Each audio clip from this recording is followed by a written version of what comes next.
Hey, everybody, welcome.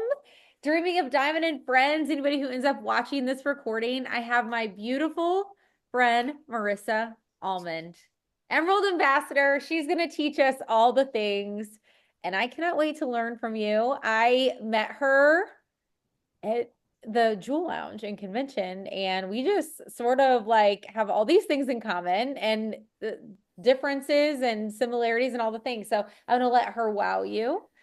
So take it away, All baby. right.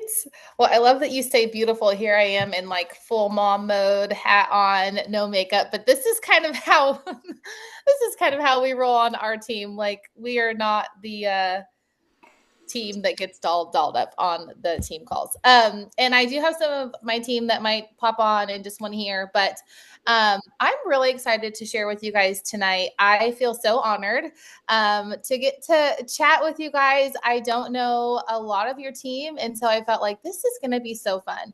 Um, and so what I wanted to just talk tonight about, which is something that's really something that I'm really passionate about because it's been a part of my journey for the last couple years, and it really is just like working through the hard. Like we all come to network marketing with all different kinds of backgrounds and things that happen in our lives and all do this for different reasons. And that's what makes it so beautiful. But we all are also human and go through really tough things in life. And I think that I have just been able to like work through so many different seasons in being here over the last 4.5 years. It just feels like it has flown by. It's kind of crazy to even say that, but there has been a lot of change in my life during the whole time of working this business, and I've just been able to find a way to still do it and still show up consistently. And I feel really dang proud of myself for not ever quitting. And so if you are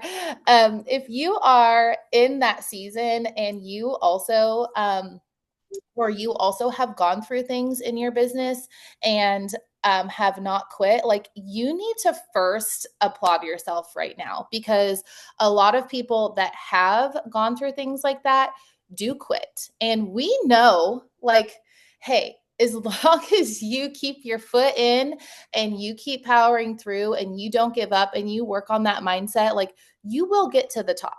As long as you have that do not quit attitude. And that is me. And so I'm going to share some of the things that I have learned along the way.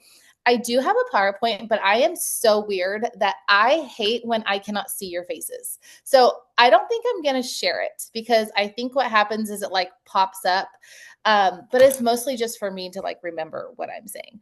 Um, so I just have some tips and things that I want to share with you. I'm going to give you a little bit of a backstory because I know a lot of you probably don't know me, just so that you can kind of get a sense of like where I'm coming from and where I've been and what's going on currently in my business. So I started in 2020 when the big flux of everybody came to Plexus. That was me. It started 2020, and I loved the products and started sharing, I think in like my second month of using the products, and went really fast. I basically got started, and a friend of mine that I was teaching with actually I wasn't teaching with her anymore, but she lived in a state before. We move a lot. I'll tell you more about that in a minute. But anyway, she was like, I want to do these products. She was looking for weight loss. I was looking for just like body balance. I was postpartum, needed all the help with all the things. And we both sort of linked arms and ran with this together. And so we went really fast. And so looking back on that, whenever I am onboarding somebody else, I'm always encouraging them to grab a partner to do it together because I think there's something so powerful about having two people work together beginning this business. We learned so much together and built it, and we were able to move really quickly. And I think it's really fun when you can have people get wins together quickly and learn it together. And so that's sort of a side note, but went really fast, like fast start silver, senior silver. I think in my first month, Then we went, this is so crazy to think about, Fast Start Gold and Senior Gold together in the same month in August, like the next month. We were literally flying. We were just duplicating. We were doing events for everybody, and just helping everybody go silver. Even if they didn't want a business, everybody was getting products paid for and everybody was making a paycheck. And that's how we built. Okay, can I pause you really quick Yes. there? Mm-hmm. There was something about the speed of that time that didn't allow us to think the way we overthink, because just like you said, everyone was duplicating that's what was happening. Mm-hmm. Like it was incredible. Okay, continue. It was. And you're so right, because I remember when my sponsor got on the phone with me, I was like, she was like, so, what do you want to make? And I was like, just like, if I brought in $1,000 thinking that that's never going to happen, like if I could bring in $1,000, like I'm in, like that would change everything. And it was like in my second month that happened, I was like, what is this place? What is going on? And so it was like that. Like I wasn't even thinking, I was just doing, and it was fun, like so fun. We were moving so fast. And so then that following October, we went Ruby.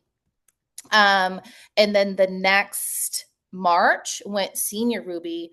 But this was what was cool. The month before we went Senior Ruby, we pushed for Senior Ruby and missed it by like 10 orders, something that was like so close but too far, at that time with the size of my team.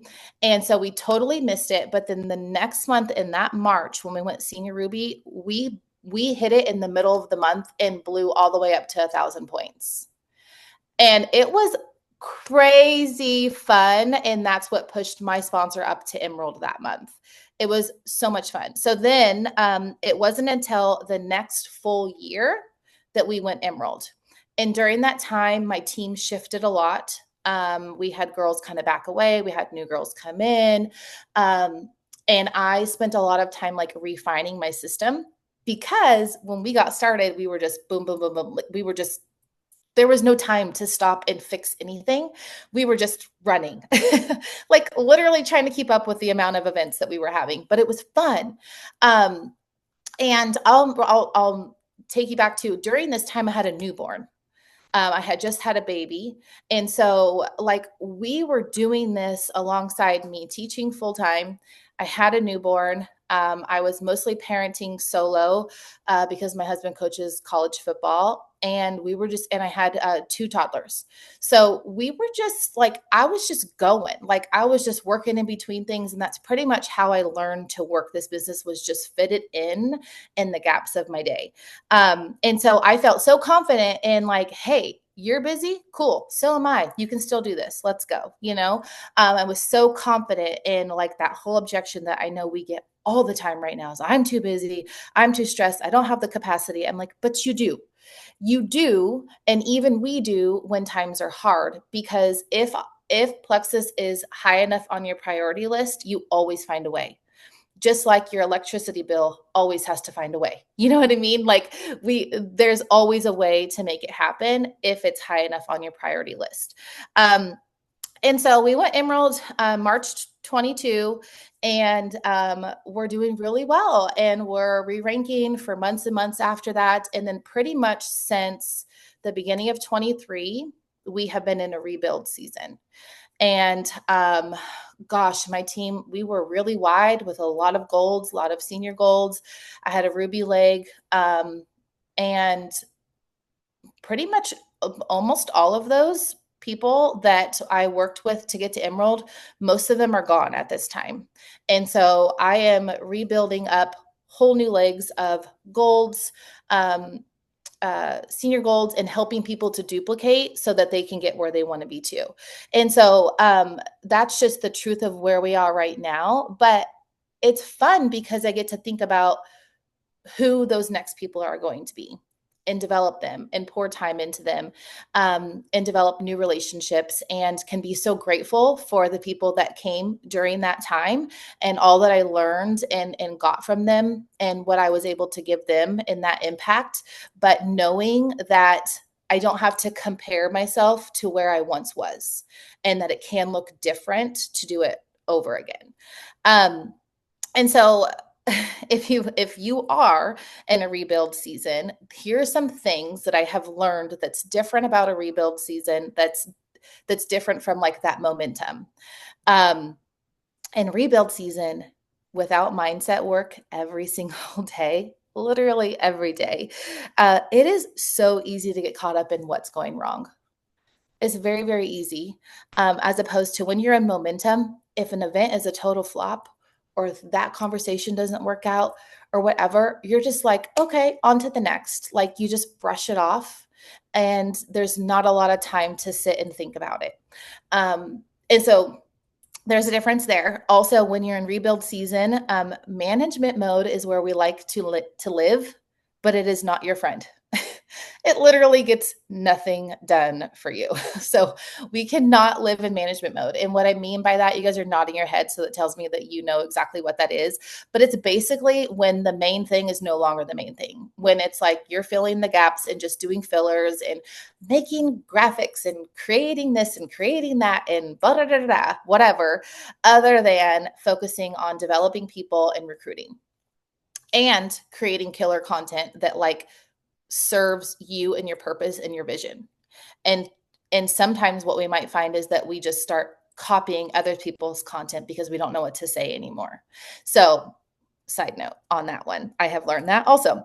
And then as opposed to like when you're in momentum, things that you spend your time on are coaching calls and goal setting and hearing about your team's goals and encouraging them. And when you're developing people and you're spending that time with those people, it feels so purposeful, as opposed to when you are rebuilding. Sometimes it feels like, am I spending my time in the right spot by having coaching calls and doing those things? I have just always found that it is never a waste of time to invest in other people. So even when it feels like you're slowing down, a lot of times that slowdown is what you need to do to speed up. And sometimes that just means slowing down to actually connect with those people. Because when we're in rebuild season, sometimes we feel frantic, like I need to be doing all of these different things. And so you're not actually spending the time to connect with the people that you know that you need to connect with. Okay. Another thing in rebuild season is to just remember, I think I've already said this, but keep recruiting the main thing. Keep that the main thing and don't get distracted and looking sideways. Recruiting feels really easy when we're on momentum, and it feels long and drawn out when we're not. But just remember that we are being purposeful in who we're looking for to partner with. Okay, so I just have three things, really sort of three steps that I keep in the forefront during this rebuild season. And the first one is clarity, and that's revisiting your vision, because our vision changes a lot, I think, in this in different seasons. But getting clear on what you want, and something that has been really empowering to me is focusing more on what I actually want and less on what I feel like I need to say I want. Does that make sense? Like, what do you actually want? And then I just stopped justifying that. I don't need to explain, and we don't need to explain to anybody what you want. It's okay to want those things, and it doesn't make you bad. It doesn't make you less than. It doesn't make you whatever you want to say about yourself because you want something. Whether that means you want to spend your time somewhere, or you want to make more money, or you want to change your career, or whatever it is, like we got to own exactly what we want. And a lot of times that vision doesn't come to light unless we actually start to own that and get sort of real with ourselves on like, okay, what do I envision and what do I want here? And then communicate it and talk about it all the time. Communicate it with the people in your house, communicate it with your team, talk about it all the time, repeat, repeat, repeat in your content, and be about it so that anybody and everybody, no matter where you go, they know what you're up to and they know you mean business. And that's what's going to also help us not play it small, because when we have this vision and then we don't tell anybody, or we like keep it in a box, it's really hard to act bold and to show up that way. The next thing is some humility. This is hard. This is a hard one, but like A lot of times we like to think we know all the things. And especially if have been in a place where you felt really successful in your business and you're not anymore. And I shouldn't say that. You're still successful in your business. No matter where your points are, you're still here. You have done amazing things. Even if the back office doesn't reflect that, it is still success. We have accomplished a lot, whether we've been here for 2 days and making a decision to do it, or if we've been here for years and years. A lot of people don't and won't ever do what we do. And so there's a lot of that takes courage and we can own that, and I think that that's okay, but also to know that we don't know everything. We are not just professionals all at once at network marketing, and there's a lot to learn, especially in what we do, because things are shifting all the time, whether it's social media or ways of communication or, our virtual office, for instance, like things are moving and changing all the time. And so during a rebuild season, it's a really good time to take some time to learn, to trust in people around you, whether it's your upline or just trust in your own ability to take ownership for your business. And do what you need to do, whether it is what your upline is doing or not. If they are providing things to you, use them and use them well, and don't let them pass up, because we don't always get those things. And we should feel very fortunate to have those things when they come our way. But also, like, don't wait for your upline to say, hey, what about you do this? Like, this is a good time to take ownership and practice what we want to get good at, and stop avoiding whatever it is you're avoiding, and just figure out, what is that thing I'm avoiding and what do I need to just step into. Something else that has been really helpful during this time, because a lot of times, there may be sidelines or power partners or whoever that are in momentum when you're not. And sometimes that's really hard, because it can trigger you in ways that maybe you weren't used to being triggered. And it creates feelings. And sometimes those feelings are really confusing. And you're like, how come I don't feel as excited for that person? Or why am I all of a sudden angry, or whatever? And so getting really curious about, why did that trigger me? Why did that make me feel that way?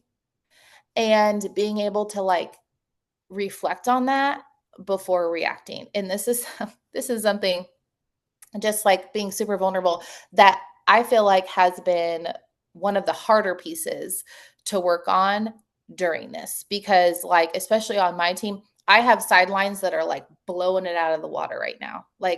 They are in crazy momentum. They are doing all the things, and my team's not there yet. But we're still showing up and we're still doing things, and there's still so much to be excited about, and there's still so much that we can celebrate, whether whether we're having that level of recruits or rank ups or whatever. There's still so much that we can focus on that brings you right back to gratitude, because whether your points are what they once were, or where you want them to be, or where you feel like they should be, which is also a fine line to walk right there, and what you think they should be or whatever, there's always good. There's always good that we can find. And then the last thing is to get gritty. There is nothing like working with somebody that's willing to get gritty and just do the messy action. Just get in. And like I said, keep the main thing the main thing. I just get into the recruiting, put your head down, sit in the gratitude, stop overthinking every single thing. And I will never forget the first time I heard Christina Williams say, you can't have $1 million dream with a minimum wage work ethic.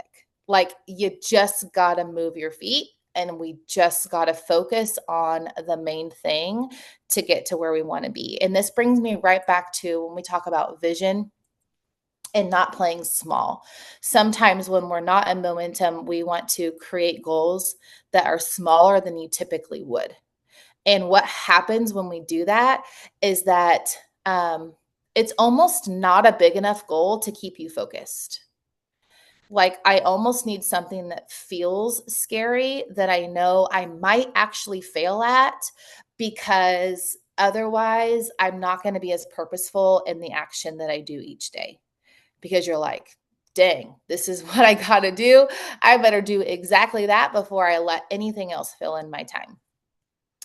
Okay, and so now I have a little bit of a list of just some different ways that we can show up using those three things: clarity in our vision, having some humility, and it's okay to get feedback, and then action. So, some things that we can do that I have done during this season that I feel like help bring me energy in my business and excitement is to just share where you are. Share that journey just like you would a pregnancy or a move or anything else. Share where you are and where you want to go, and keep relating and connecting with people through that. Because it doesn't matter where you are in your journey, you're going to be speaking to somebody and being able to connect with that person. And also with that is you can still add value. I got stuck in this for a little while. Just because you're not in momentum, or just because you're rebuilding, does not mean that you no longer have value to add to somebody. You still know what you know. You're still smart. You're still successful. You still have gifts that other people don't have. And so lean into those. Like, what do you do every day at home that maybe somebody else doesn't do that you can share? And they're going to be like, oh my gosh, I never thought of that. You know, so find simple ways that you can continue to add value, whether it's in your team page, or whether it's, on your social media, or whether it's with your team, whatever it is. And seek positivity and encourage others, and be thinking about, what am I reading? What am I putting in my brain right now that is going to help me through this? I am a big believer in, what you surround yourself with and the way that you speak to yourself is what's going to show up in your actions. So we got to be, kind of choosy with maybe the people that you talk to, or what you read, or what you watch, or whatnot. I mean, I still love me some like housewives and all that good stuff, but make sure, like making sure that we are using our time in a way that's going to allow us to show up in that positive mental space. Okay, do something that challenges you. When I was in a rebuild, well, I have been for a while, but there was a part of my rebuild season where we were also moving. We were in a very tough position given my husband's new job financially. And what I decided to do was I was going to start running, because it was really hard for me to do. And I was like, I'm just going to do this, and I'm going to challenge myself. And it allowed me to find, like, first, prove to myself I could do something hard again. And then second, allowed me to like share that journey with other people and inspire other people to go do something hard. I'll never forget when one of my power partners saw that I posted about running, and she was like, I just saw Marissa run. I'm going to go run today. And then she ran the next day and like tagged me in it. And I was like, I didn't even realize that was like a thing for people. And then I kept wanting to talk about it, because I was like, oh yeah, other people are relating to this. And it is inspiring for other people to see you do something hard, so go do something that challenges you. And I am a firm believer of, when we're going through a rebuild, or when we're going through a tough season in life, the more that you can prioritize your own health, whether that's like, for me right now, like I love to jump in the sauna. Like, that's my thing right now. I'm getting in the sauna. I'm sharing about getting in the sauna. I'm telling other people why they need to get a sauna. I'm like doing that because it's good for me and my health at this time. And I know when I prioritize my health, I always see growth personally, and I always see growth in my business, because they go hand in hand. Like, when you grow as a person, your business will grow. And that's why I love a rebuild season. And there's nothing like hearing somebody's comeback story. Like, there's nothing more inspiring than that. And so, like share that and just go do something that's hard, that's going to get your energy up. And sometimes that's all you really need is like something a little bit different that's hard to focus on, because then the business piece almost feels easier, and like you feel energized by that. So get creative, like find some accountability groups and find your people. Like if you do not have a power partner that is not your upline or your downline, not somebody else that you can trust in Plexus or in business that you can talk to, I would highly encourage you to find that person, whether it's through, jumping on other team calls or watching videos or attending in-person events, collaborating with other people to host events, and just like that's kind of what I did. I was like, okay, I'm going to collaborate with a couple different people on sideline teams and just find out like who I mesh with and who I'm in alignment with. And just went from there. And so find that person, because it's always really encouraging to have somebody else to talk to that's, not a part of your own organization. Okay, so the last thing that I'm going to leave you with is just like a little self-evaluation. So part of part of my upline, I'm just gonna drop this here because you'll probably understand where all this is coming from, is Jessica Heffley. I'm sure you guys all know who she is. And she is like, like the wizard of like mindset and all these things, and like accountability and being like, getting all the things done all the time. Okay. And so we read how to 10x your business or whatever it was. And one of the parts with that book that I really loved was the self-assessment on like your 20% and your 80%. Who is the 20% in your business? And if you are in a place where like you need to redefine or recreate who that 20% is in your business, that's okay too. You just know now that's the focus. And so are you spending 80% of your time on your top 20%? And like I said, if that means that you're rebuilding your top 20%, then your focus 80% of the time is on recruiting and developing those people that you're recruiting. It is not on the rest of everything else that we can get sucked into in our business. And then evaluating, what are you spending 80% of your business on? Are you filling that with, whatever's making graphics, doing a bunch of tap rooting? Are you delegating anything? Is there anything that you can delegate? Is there anything that you can eliminate? And is there anything that you can automate to streamline your time? The book was why 10x is easier than 2x, but I highly recommend you read, oh gosh, what's the one we read before it? Gap in the Gain. The Gap in the Gain. Thanks, Katie. Read that one first before you do the other one, because that one will set you up to be able to be successful in reading the next one. Sounds like And a book then club is in our future. what was that? I said, sounds like a book club is in our future. Yes. Okay. The Gap in the Gain, I will tell you, we read that in the thick of like, oh man, that was a real, real rough go for me during that time.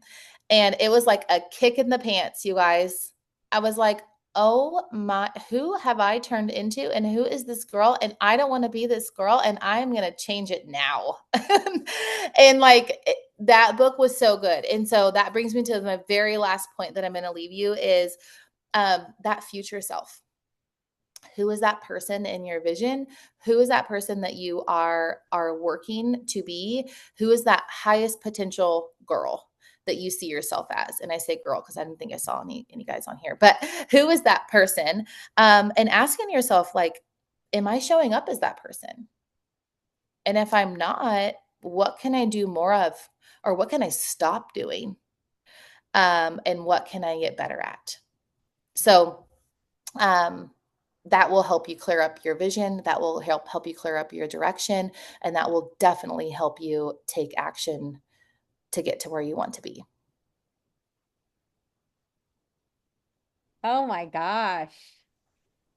I just love you. Like I was just like learning. And you're so funny because you were like, I'm so honored. Thank you. I'm honored. Are you kidding me? We are honored by you leaning into, you know, I always used to tell myself stories around technology. And I was like, I'm going to get so good at it that I can teach it. I'm still not there with Excel. So if you're on my team, like you already know that. But I think what is beautiful about what you're talking about is how to use that valley time super wisely. And I learned a ton. And I thank you so much for that. Does anyone have questions? We typically are not a questiony bunch, but I always let people let it rip if they want to. Anybody have anything? And you guys, she's Lebanese. I mean, I am. did I mention that? I That's am. why You we can't fell in really see love. it with this We hat can on. talk about it now. That's why we. Insane. It was so good. Like I didn't even have to cheat and go off the screen to watch the Chiefs game. I'm like, I did run upstairs to take some salmon out of the oven, but I'm saying I'm literally texting Sadie and Jody on the side. Oh my gosh, we started at the same time. Oh my goodness, this business story sounds just like mine. Oh my gosh, like I get you, and it's so good. Oh, well, So thank you. and I just, you know, I just, good. I know that there's been a lot of people sort of in and out of exactly where I am, especially after, I think it was sort of natural for some of the people that came in during 2020 to kind of fizzle out. And but I think what I have learned to like really appreciate this time is it has helped me refine what I want and who I want to work with. Yeah. And it has helped me to really like find that gratitude in, okay, I've come this far and we're not where we once were, but also before Plexus even came into my life, like I didn't have so much of what I have now. Yeah. And like that is huge and that is a blessing that we get to pass on. And so even when like it's so hard and you feel like you're just like in your own funk, just remembering like who is that girl that I'm talking to? Who is that girl? Like I say this all the time. Like I I just want to be speaking to the girl that I was 5 years ago and helping that girl to be like, "Hey, I can be confident too. You know? I can do that too." And I want to help empower that person, whoever that person is. And I know that if I don't show up, I won't find that girl. And now it's less of me doing this. Like the first time I did it, I felt like I was doing it because it was me and what I wanted. And I was like working on like such raw, like skill and talent and like a just like passion to make it happen. Whereas now it feels different in how purposeful I want to be with who I get to work with and who I'm building up during this time. Um, the focus has definitely shifted. And I Mhm. think that comes with just experience and maturity and reflection. So Yeah, you wouldn't have that without the slowdown. absolutely. Yeah. Absolutely. You guys, this has been, I know we really need, as a group, we need this message, and there are going to be so many people that we're going to be sharing this recording with. So I'm going to stop recording.